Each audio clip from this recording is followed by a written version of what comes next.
All right, everyone. Welcome once again to the Face of the Business. I am your host, Damon Postolka, and I am so excited for our guest today because we have John D. Hanson here today talking about how AI is changing marketing and business operations. So excited to have you here today, John. I always enjoy our conversations, Damon, because the big giveaway is when the time flies, you're like, holy smokes, we're already have had a discussion for 35, 40 minutes. Like, where does the time go? That's a great sign. Yes, it is. Yes, it is. Always fun talking to you. So, John, like we always do on the show, let's do a little introduction to John D. Hanson, who he is, what he's about, what he's up to. Gotcha. So there are three things I'm up to. One is that I returned to B2B sales in industrial automation, did that before, loved it. My business took off so much, I was able to go full time. Things slowed down this year. And so I was able to return. I had a great offer to work with an industrial automation firm based out of Cincinnati. My area of responsibility is Columbus, Ohio. Love that field. And I know we'll talk a little bit about that because you also are an industrial automation geek at heart, like I am. Yeah. That's one. Number two is I've got a combination of public speaking, workshop facilitation, and business coaching that I do on the side, outside of that, and love those things. And then the third thing is that I'm working on my fifth book that's going to be coming out this fall, entitled Seizing Opportunity. So those are the three things I've got going on so far. Nice. So, yeah, we got to talk about the fifth book because, I mean, you're a pretty busy guy in the first place and you're on number 5. So that's cool. But let's go back to the topic at hand, right? Because how AI is changing marketing and business operations. So if you would have had a crystal ball, say just 6-9 months, maybe a year back, would you have ever thought that AI would move this fast? Partly because I grew up in the Skynet era with Terminator and all that.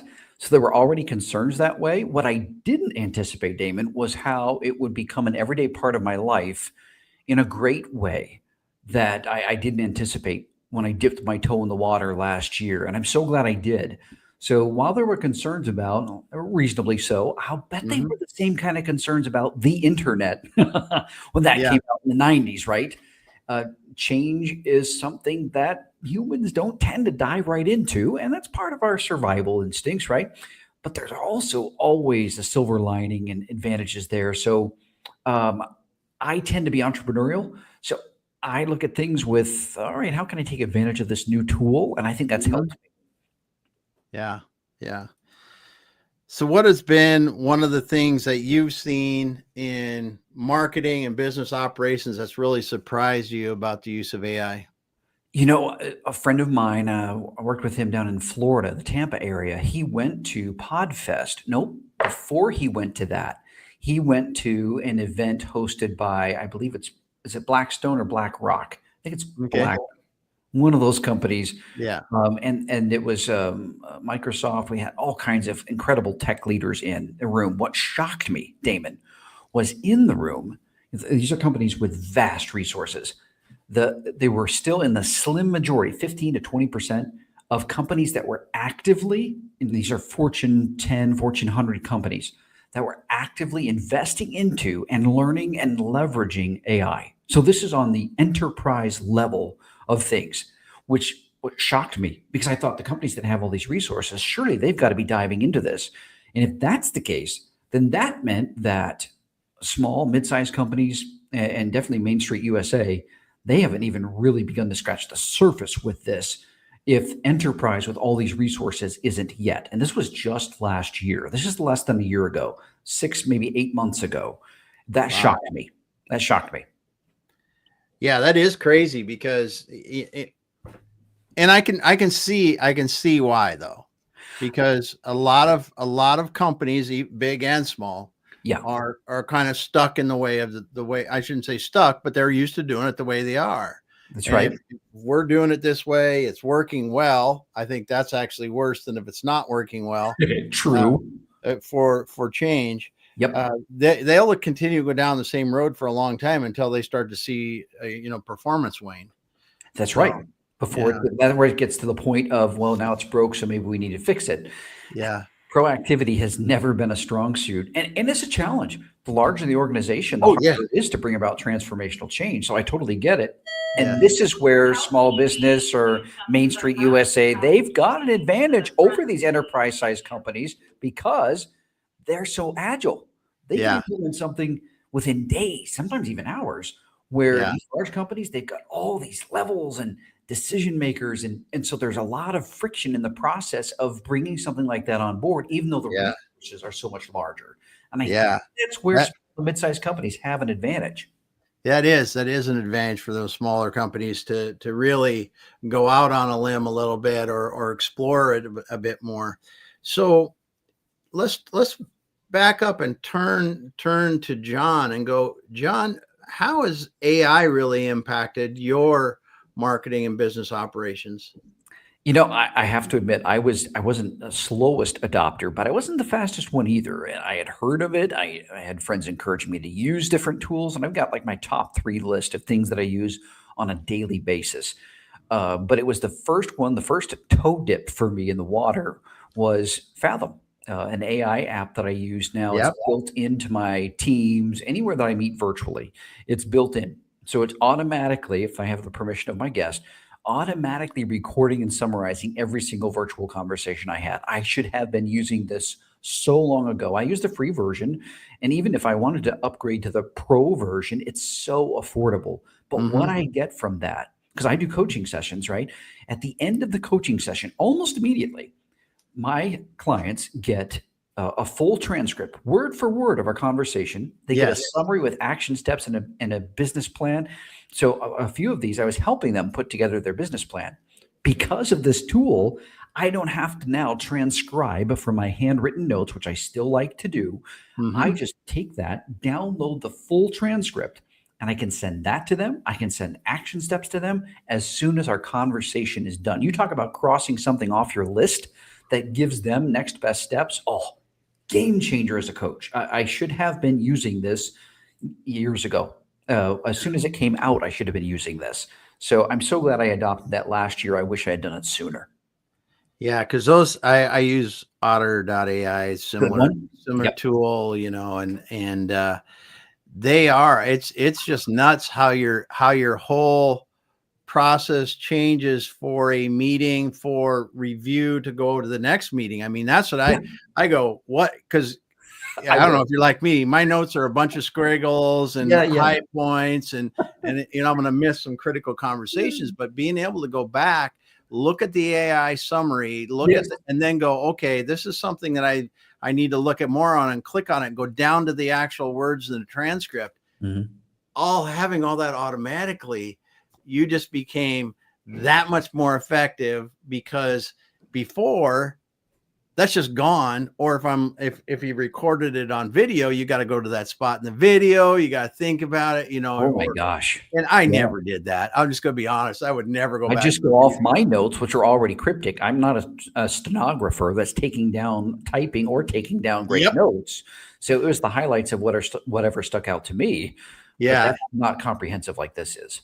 Yeah. So those AI note takers in the video are great. And we've even used it on just videos. Download the videos so you have a transcript, so that you can get better knowledge base from it. And I've seen it and just use a ton of ways for people to do that. Yeah. So note takers, awesome. We'll talk about that one a little later, because I think there's some incredible things you can do with that, with some combinations of other tools. So what are some other things that you really see affecting your AI, things that are affecting your business, marketing, operations? I'm going to save the biggest one for last. So number 2, as we're going up the list from number 3 to number 2 to number 1. Number 2 for me is something called Opus Clips. I use the free version for that. I tried the pro version for a little while and didn't need that much capacity. What it does is I upload. So I do a lot of video content. I upload either the link from my YouTube channel or the raw video, whichever I prefer. I upload that, and within 5 minutes, I've got a full transcript.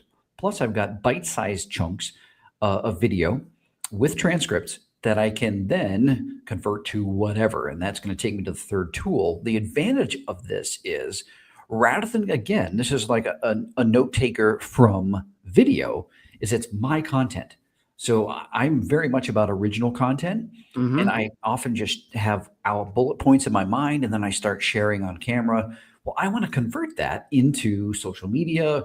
How do I do that? And there wasn't an easy process until I got Opus Clips. Yeah. Now I take that full video, it's 3 minutes or less, it's a short, and I upload that. And I've got bite-sized pieces, I've got the whole transcript, whatever I want to use. And then that enables me to create long form, short form, written content that I can then put in an email newsletter. I can put into a social media post, do both. And it makes it so easy where it's done for me in just a few minutes. But then it also plays very well with my number one AI tool that I cannot imagine my life without now. Opus Clip is the tool that I needed to take this AI tool to the next level. So definitely worth checking out, especially if you're creating content of any kind. That's short form, could be long form. You can do up to 10 minutes. I think maybe even up to 10 hours if you get the more robust version. But for me, I was just doing shorts. Yeah.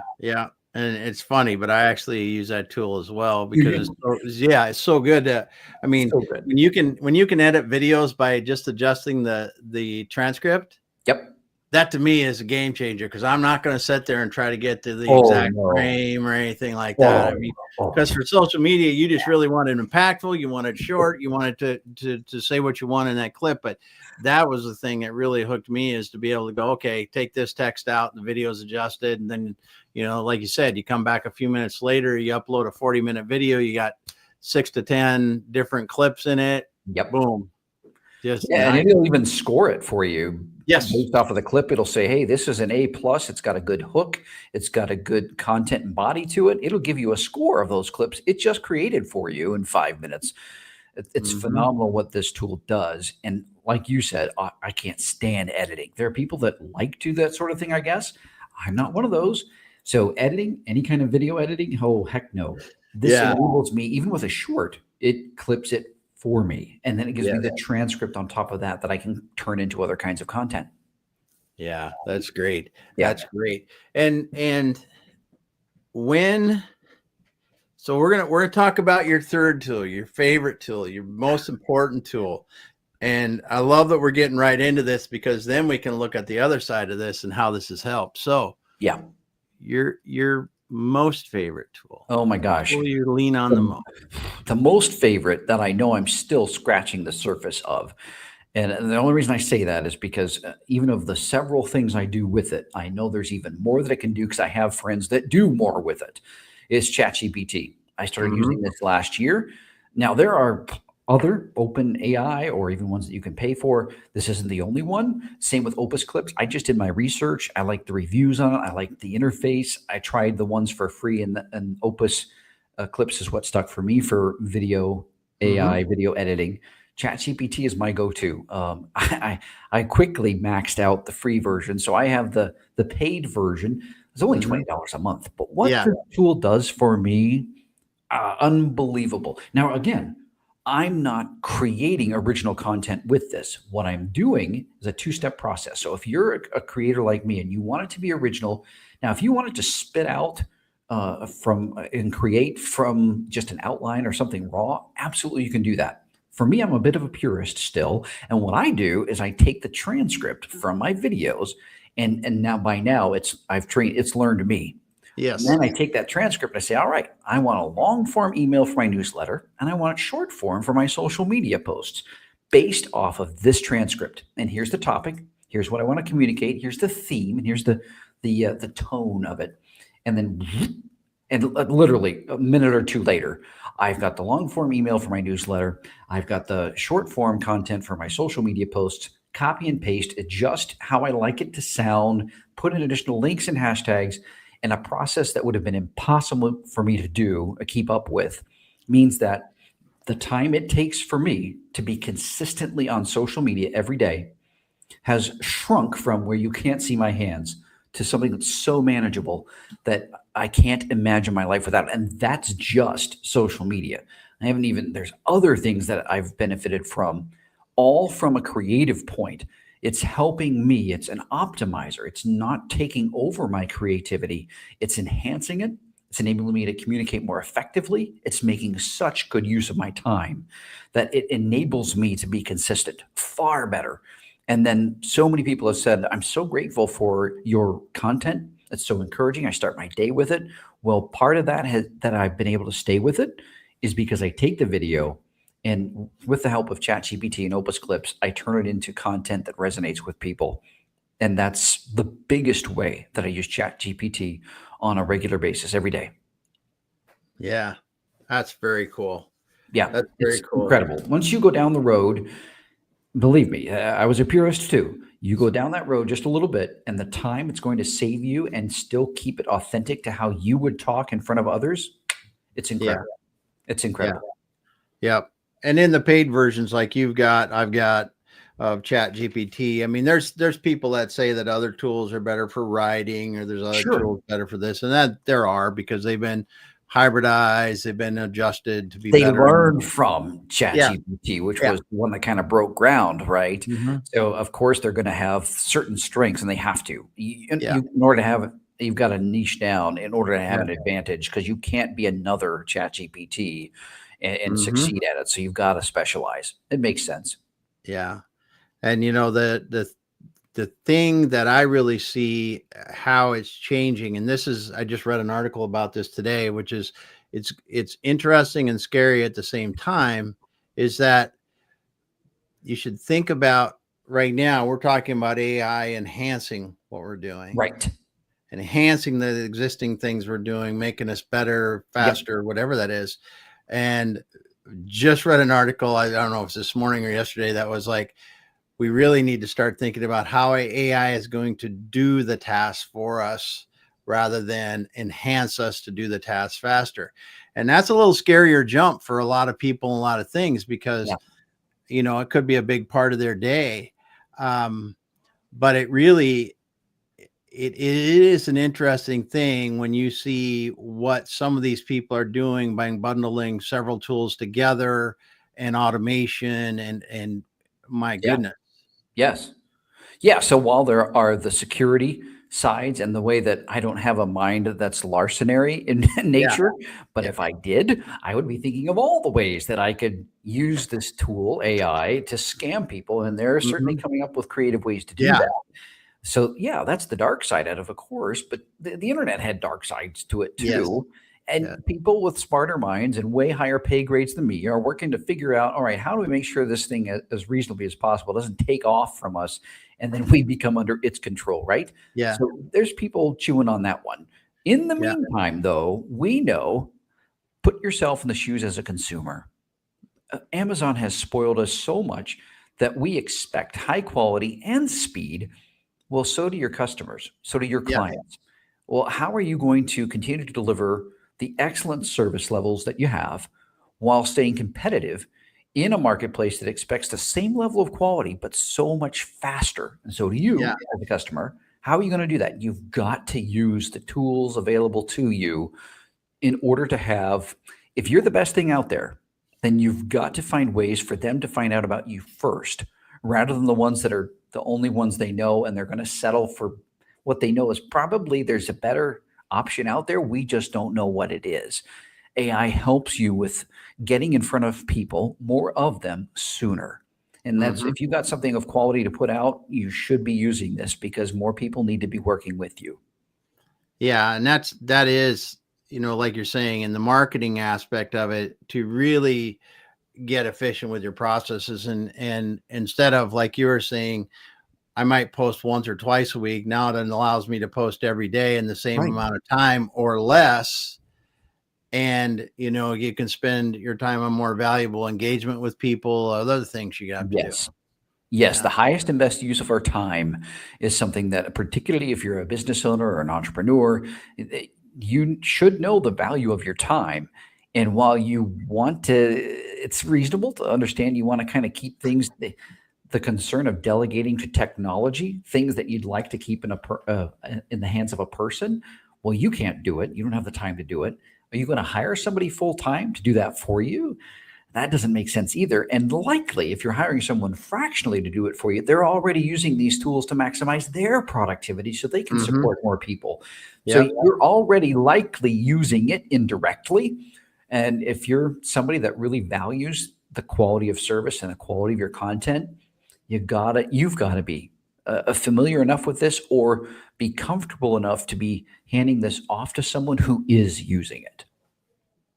Yeah, I agree because the people I work with, I encourage them to use it. I give them the same tools that I have because I say, listen, we all have to get faster because you made a great point. We have to continue to deliver higher and higher quality Yep. products faster. Yep. Products or services, doesn't matter. Because, you mentioned Amazon setting the bar high. That drove the entire e-commerce industry and brick and mortar Yeah. to a level they never thought before, because who would ever think today that we can drive up, we can get online, order my groceries, go pick it up right at the store if I want to, or they're going to bring it to me if I feel like it Right. in the same day. Yeah. And that kind of stuff, not that many years ago was people had thought you were crazy. And now it's just like, well, it's expected.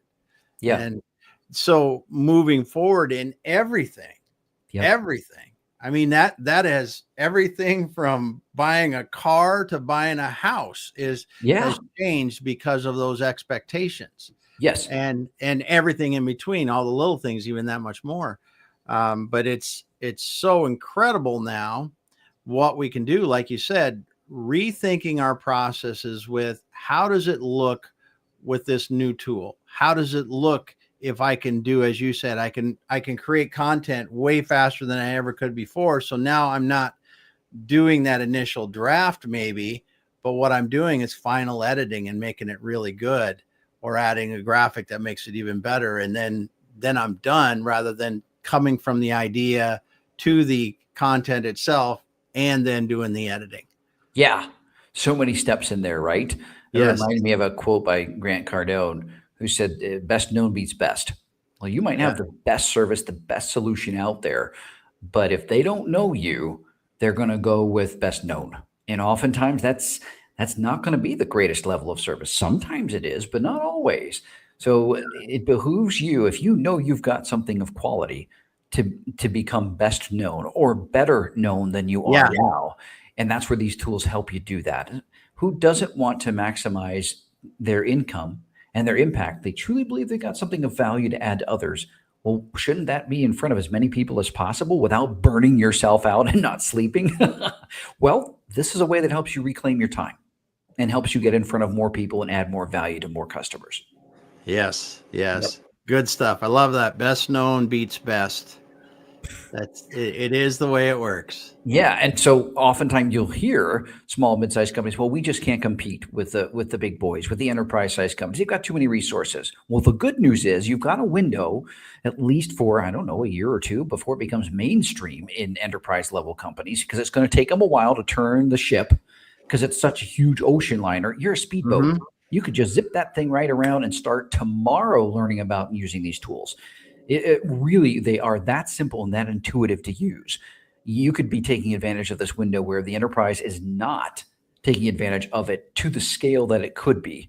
And that's something where you have opportunity. So don't wait until it becomes mainstream. By then it's too late.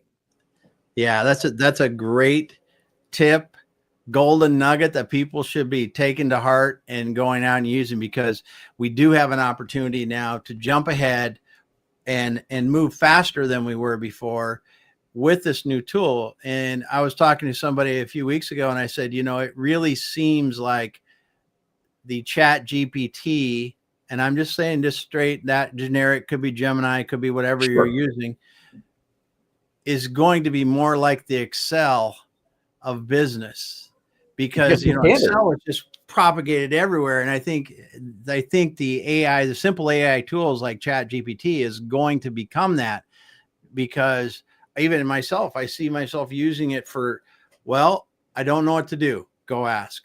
I don't know how to do this. Go ask. Can you do this? Go ask. And then drill down through the levels. And the thing that's interesting is it's getting better and better, so much better. I mean, you look 8, 9 months, a year ago, it was kind of wobbly. Now it's pretty succinct and the errors are much less. Oh, yes. And I was thinking back, we talked about industrial automation at the open of this, and I was thinking back to some of the machine builders that I know here in Central Ohio. There's a good number of them. And going back just a few decades, every single print, every design was done with a slide rule and a pencil. Yeah. Originally. So now engineers couldn't fathom their life using pen and paper or pencil and paper. They have computer drawings that can render a 3D and they can move this thing around and rotate it. The design time has plummeted in a wonderful way. So they can get an idea into a design and into production so much faster. The adjustments that engineers would have to make on a drawing that could be as big as these tables in size, it just boggles my mind that that's what was standard, commonly accepted, to where now what's standard and commonly accepted. That's why companies of particularly smaller footprints can be turning out so many complex designs and build and making millions upon millions of dollars, and then putting these machines into the hands of the manufacturers that need automation so much faster. It would be like, well, I don't want to go down there because of the concerns of security. Okay, there could be concerns with that, yes, but the upside of this, it would be ludicrous to think we need to go back to pencil and paper design. Well, that's how we're going to stand out. It's kind of an absurd comparison, but that's what you're saying when you want to do everything manually as a solution provider, as a service provider. That's the same thing. You're going back to pencil and paper drawings for these complex ideas and expecting that you're going to compete in a marketplace that's using 3D CAD drawings on a computer. It's just not going to happen. Yes. Yeah, that's a great example, because I'm sure that AI is working its way into helping those designs get better, faster, and more intuitive, because as those tools are getting better, the AI makes them easier. I see that in marketing, in most of your CRMs now, there's definitely an AI component. There's an AI component that's both customer facing. There's an AI component that's both internally facing, that helps you be better with the systems, whether it's answering your questions internally or helping you to build automations. I've seen some of that that's been really incredible lately. And then from the outward facing to customers, I'm just really getting amazed and a bit hooked on, how can you make a website AI chatbot really work well for you and get that customer 75-80% of the information they need, and really answer their questions to the point of they're either got what they need and they're just going to go off and do what they're going to do, or they need to talk to someone in sales, or they whatever your next step is to do what they're going to do. It is just so incredible to see now how that powering with your data can, combined with your data, your FAQs, anything else, can help those customers get what they need faster and create a dramatically different customer experience. You're it's spot on, Damon. Marcus Sheridan, he's been preaching this for a good number of months, of saying that companies have got to adapt to this. I'm still hitting websites for software companies that are saying call for pricing. I'm in sales, and there's no way in heck that I'm going to call for pricing, because I want to know what's the range. I don't have to dial it down to the dollar, but give me your range. This one or this. You don't know what your price is, and I'm just an individual user. Imagine how complex the sales process is going to be if you're an enterprise or a company with multiple users. You're automatically communicating at the front side that this is going to be a friction-full process. This is not going to be a smooth process. So this is where it's still not mainstream, where there's even pricing calculators on websites, and that could be done with AI.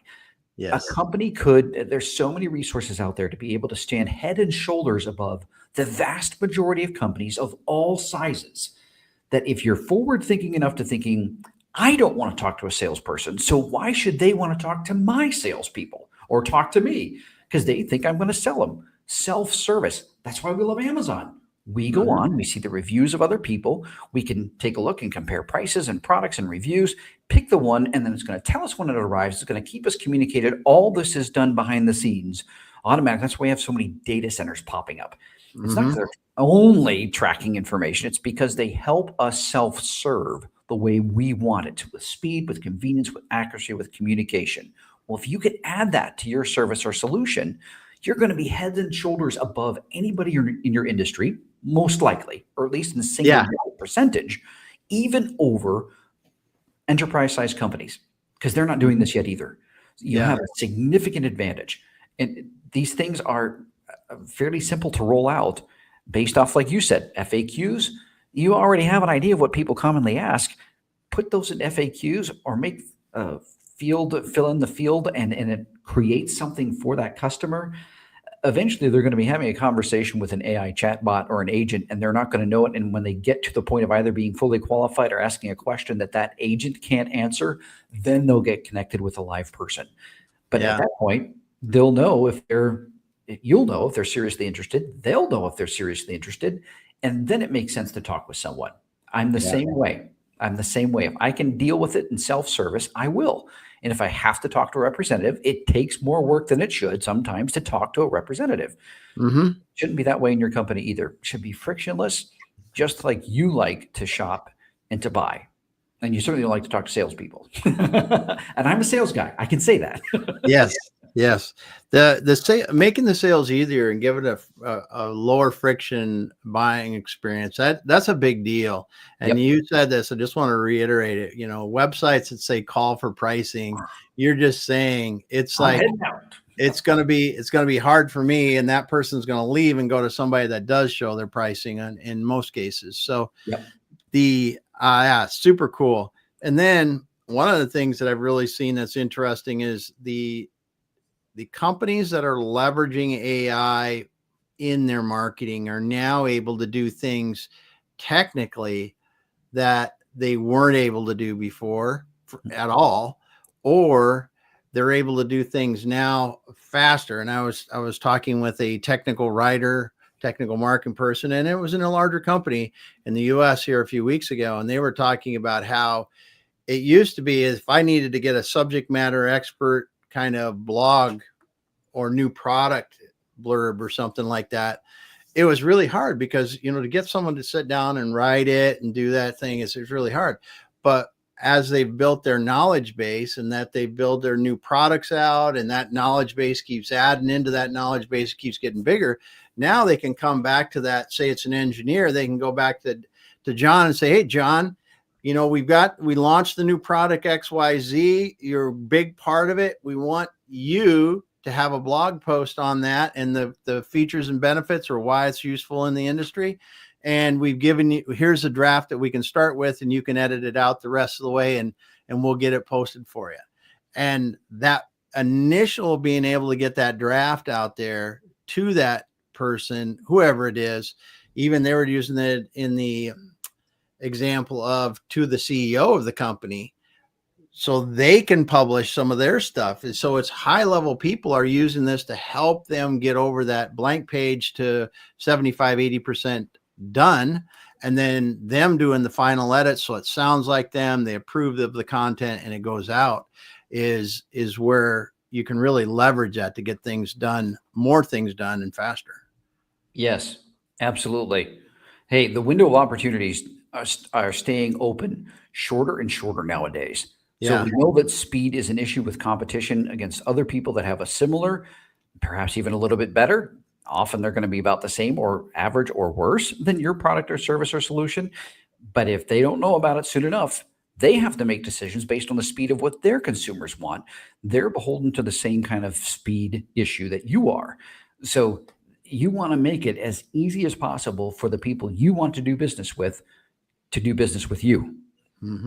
Yep. Speed's the name of the game. And when we talk about seizing opportunity, but a portion of that is going to be facing about speed is a real concern. As a matter of fact, it's in the top 3 for consumers, not price and not brand recognition. Nope. Speed, convenience, and know, like, trust. Those are the top 3. Speed, convenience, and know, like, trust. There's your top 3. There you go. So let's talk about that. Your fifth book is coming out. Let's talk about it a little bit. What's the title again, so we can all hear it? Seizing opportunity. Fascinating word, opportunity, by the way, because I studied it. I'm like, this is a word I've heard before, and I see a lot of people get stuck with lots of great ideas that they don't take action on. And so that raised a question in my mind of why are they not seizing these opportunities? Yeah. Well, as I studied the word, what's fascinating about it is that it comes from the old sailing days, the wooden ships with fabric sails. That's where the word comes from, opportunity. Fascinating word. And so when I dug into that, the insights and the paradigm shifts from understanding that, okay, if opportunity has to do with sailing, and you can understand if port is the key word in that, and that has to do with destination, the point of the book is that half of what makes us enabled to seize opportunity is before we ever leave the dock. And that's what was fascinating to me about seizing opportunity. It's not when the ship sets sail for the destination of choice of where they're headed to. It's the work that happens beforehand. Half of what makes an opportunity turn into the success it could be is done before you ever leave the dock. Yep. That's awesome. That's contemplating. Yeah. Contemplating it, right? Because we think it's always in the execution, but in making sure you've got a good plan to execute first, or the right resources to execute first, or as good a resources as you can have. No one's got the best, but the perfect resources. But just taking that time at the beginning to seize the opportunity with a little better direction, a little more effectiveness is huge. That's for sure. Yep. What else did you learn by preparing for this book or writing the book? Yeah. What I discovered, the Pareto rule, 80-20 rule, that I discovered last year, that I think it's even higher than this. I think it's more like 90-10, that well-meaning professional people, not slackers, not people that are serial procrastinators, but 80-90% of people, I believe, cannot self-implement. And then my proof of that is, and that seems harsh, my proof of that is that there are so many proven systems on how to achieve success personally and professionally and as a business that you could follow step by step and achieve what these other companies, people, teams have achieved. And that's not happening on a broad scale. It's not the lack of proven ideas or systems out there. It's the lack of the implementation of those. Yeah. And so that's where I realized I've got to write a book. At first, I was going to be about execution. And then I realized, first, that sounds a little morbid. When I did a Google search on execution, I did a workshop on this. The graphic images that came up was not the execution that I was thinking of. So I sent it to business execution, and that gave me the graphics that I needed. But that's where I just found that a lot of people struggle with this. And the percentage of people like myself that can come up with a plan based on the big goal and then break it down steps A to Z and then get those A to Z done and see those milestones and that progress and not burn out on the process. It's a very small percentage, which is excellent for people who are coaches, implementers, integrators, because the need for this is literally everywhere. The proof of that is who goes to a conference, great ideas, they come back with more than one, they don't implement a single one. Now, that could be, you say, well, they tried to do too much at once. My experience has been that oftentimes firefighting takes over what should be a well-planned out, just one change. The challenge of that is that so few companies can pull it off. And it's not the lack of the great idea. It's not because they had too many. It's because they couldn't stick with the plan because the proactivity morphed back into reactivity.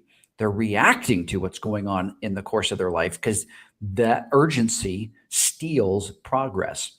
And so if you're a coach, implementer, integrator of any kind that has the ability to break down big ideas into next best steps, you're needed literally everywhere. You just need to figure out, where am I best suited to add this value? And where do I find the companies that are going to value this enough to bring me in on a fractional basis to help their team accomplish what they want to accomplish? Mm-hmm. Yeah, because it is so prevalent that you may know what you need to do. You may have the plan of what you need to do, but actually doing it is prevented by, well, it's already late in the day. I haven't gotten to that because everything else swamped me down. Yep. I'll try it tomorrow. Yep. And tomorrow here you becomes are never. 365 days later, still Yep. looking at it going, oh, it's late in the day. I'll look at it tomorrow. Yeah. Yep. Hey, the fact that there are a small percentage of highly successful outliers in every industry, particularly the ones that are notorious for poor service, poor employee experience, poor customer experience, and yet these outliers dramatically smash expectations for all of those customers, employees, and throughput.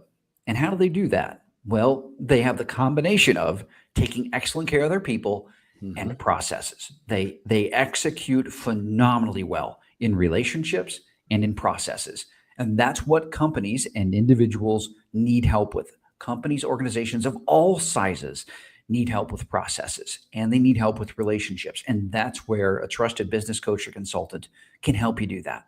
Yeah, that's for sure. Well, that's awesome. So your book is coming out this fall. About what time? So if people are... I shoot for November. That's the time frame. Nice. So it comes out a little bit before Thanksgiving, and that gives me enough time to take the outline that's in my head and turn that into the book. Gives me time to crock-pot it. I was trying to do 2 books a year and pulled that off once, but I had to back it to something I knew I could maintain, and that's a book per year. So I've already got 2 or 3 titles ahead, but this is the one that needs to be released this year because I believe speed and executing on ideas, people need to be encouraged on how do you prepare for that, and then how do you execute on that. Yeah, and that's something, a message that I think is desperately needed more than the other ideas that I have right now. Yeah. So the book's titled Seizing Opportunity. Yep, and there's a subtitle I'm massaging. I haven't made a final decision on the subtitle because it has something to do with sailing, but that's the main part of the title, about seizing opportunity. And I think that's self-explanatory. I just want the subtitle to raise a question that then I give the answer to in the book. Awesome. Well, John, it has been awesome incredible talking with you today, because sharing the insights on AI, how it's helping you, the tools you're using, and what you're seeing coming down the pike. Thanks for being here today.